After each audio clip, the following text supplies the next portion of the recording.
आज हम राजस्थान की मिट्टियों के बारे में चर्चा करेंगे, क्योंकि मिट्टी की कृषि उत्पादन में वहाँ की भौगोलिक संरचना के बारे में विशेष महत्व रखती है।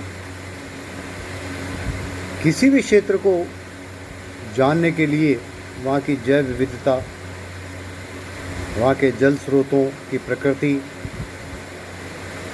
फसलों के उत्पादन को जानने के लिए वहाँ की मिट्टी की संरचना, मिट्टी की प्रकृति के बारे में जानना अत्यंत आवश्यक है। इसलिए राजस्थान के अंदर लाल मिट्टी, जिसमें कि लोहा, चूना, पोटाश भरपूर होता है, ये सामान्य उपजाऊ होती है। इस मिट्टी में नाइट्रोजन, फास्फोरस और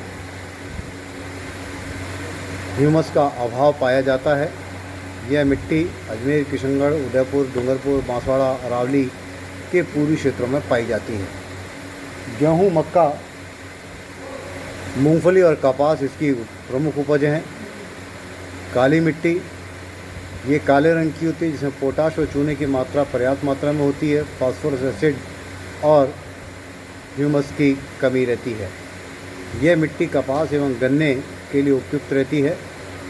यह मिट्टी दक्षिणी पूर्वी राजस्थान के कोटा, झालावाड़, बूंदी, बांसवाड़ा, डूंगरपुर, चित्तौड़ जिलों के कुछ भागों में पाई जाती है। भूरी मिट्टी, इसमें चूना, नाइट्रोजन, ह्यूमस का अभाव होने से मिट्टी कम उपजाऊ होती है। इसमें ज्वार, बाजरा और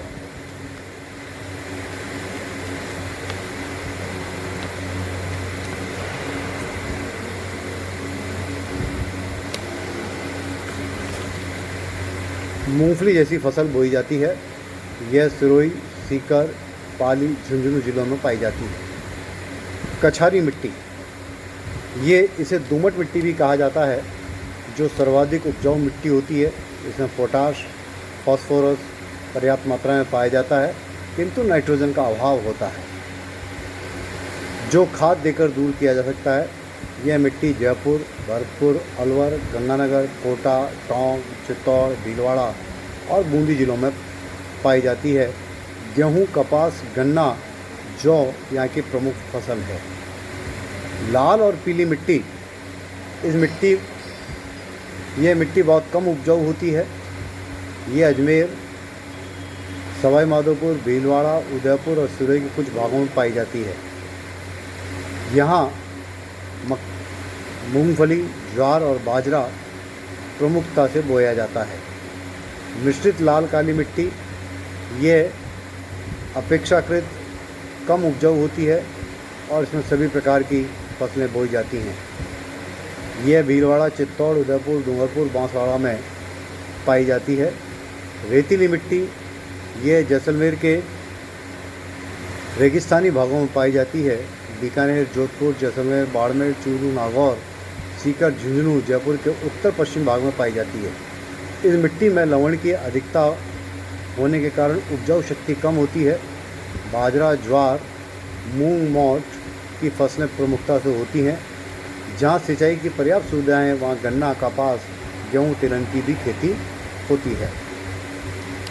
इसी प्रकार राजस्थान के अंदर जब हम मिट्टी की बात करते हैं, तो मिट्टी के अंदर जल को सोखने की या ग्रहण करने की क्षमता वहाँ के जल स्रोतों की प्रकृति पर प्रकाश डालती है। इसलिए इसी संदर्भ में राजस्थान के अंदर जल संसाधनों के बारे में भी थोड़ा सा चर्चा करना प्रासंगिक होगा।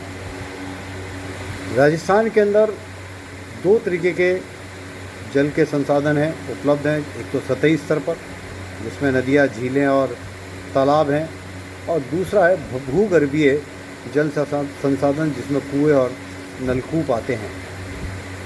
सतही जल संसाधन पश्चिमी जो ज़िले हैं, जो विशेष तौर से अरावली पर्वत के पश्चिमी भाग में स्थित ज़िले हैं, यहाँ पर सतही जल संसाधन नहीं के बराबर उपलब्ध हैं, और जो हैं उनमें पीने योग्य पेयजल नहीं है, क्योंकि अत्यंत ही खारे पानी की झीलें हैं, जिसमें सांभर झील का नाम हम प्रमुखता से ले सकते हैं। इसी प्रकार कोलायत झील है, इसी प्रकार पचपदरा झील है, जो पेयजल योग्य नहीं है। केवल उनका उपयोग औद्योगिक उत्पादन के लिए या नमक बनाने के लिए किया जा सकता है। इसी प्रकार पश्चिमी जिलों के अंदर वर्ष भर बहने वाली कोई भी नदी उपलब्ध नहीं है, इसलिए इंदिरा गांधी नहर केवल एक पश्चिमी जिलों की जीवनदायिनी नहर है। इसके अलावा राजस्थान के अंदर जल संसाधन पश्चिमी रेगिस्तान के क्षेत्रों में अत्यंत ही अल्प मात्रा में है। यहीं ये कहना प्रासंगिक होगा कि भूगर्भीय जल का स्तर अत्यंत नीचा है, जिसके कारण जल संसाधन का दोहन अत्यंत ही खर्चीला होता है, और उसमें भी जल की प्रकृति भारी है, जो स्वास्थ्य की दृष्टि से उपयुक्त नहीं है। केवल उसका उपयोग पेयजल के अलावा दूसरे उपयोग के लिए किया जा सकता है। इसलिए औद्योगिक विकास की दृष्टि से रेगिस्तान के जिलों में अत्यंत ही अल्प है। लेकिन जब से इंदिरा गांधी नहर ने इन पश्चिमी जिलों के अंदर जल आपूर्ति बढ़ाई है, तब से बीकानेर, गंगानगर, हनुमानगढ़, चूरू, सीकर, नागौर, जोधपुर, बाड़मेर, इन जिलों के अंदर औद्योगिक विकास तेज़ी से बढ़ा है। इसी प्रकार नदियों के अंदर केवल अरावली श्रृंखलाओं के आगे का जो हिस्सा है, जिसमें दक्षिण पूर्वी राजस्थान, उत्तर पूर्वी राजस्थान, पूर्वी राजस्थान के ज़िले आते हैं, यहाँ भी वर्ष भर बहने वाली नदियाँ अल्प मात्रा में हैं, जिसमें चंबल नदी प्रमुखता से है।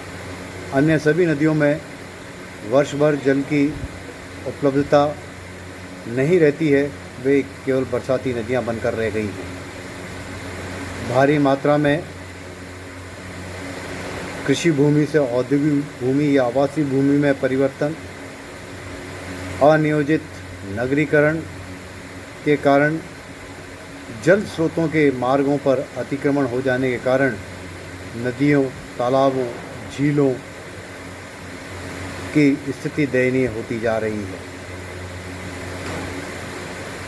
बनास नदी, जिसमें वर्ष भर जल उपलब्ध रहता है, जिसमें से पेयजल और सिंचाई और औद्योगिक विकास के लिए सीमित मात्रा में जल की उपलब्धता हो पाती है। लेकिन अगर बरसात अल्प मात्रा में हो तो पेयजल की भी समस्या हो जाती है।